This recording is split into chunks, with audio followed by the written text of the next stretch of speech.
The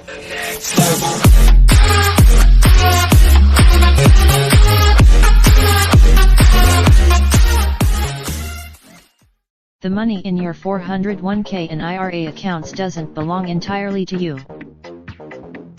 I keep worrying that people approaching retirement with 401k and IRA balances don't realize that they owe taxes on their accumulations.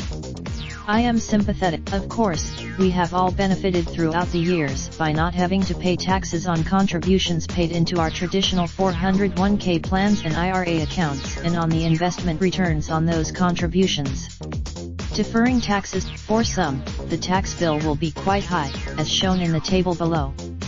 These estimates are for those in the bottom half of the income distribution. Taxes are not an issue.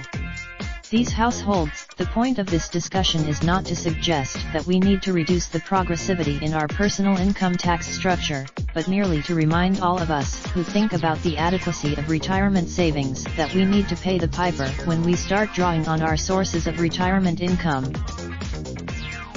Related video: How much money you should have in your 401k? Provided by viewer Alicia H. Munnell is the director of the Center for Retirement Research at Boston College. Raindrop, drop top smoking, no cooking the hot pot. Fucking on your bitch, yeah, that. Looking up, open the park pot.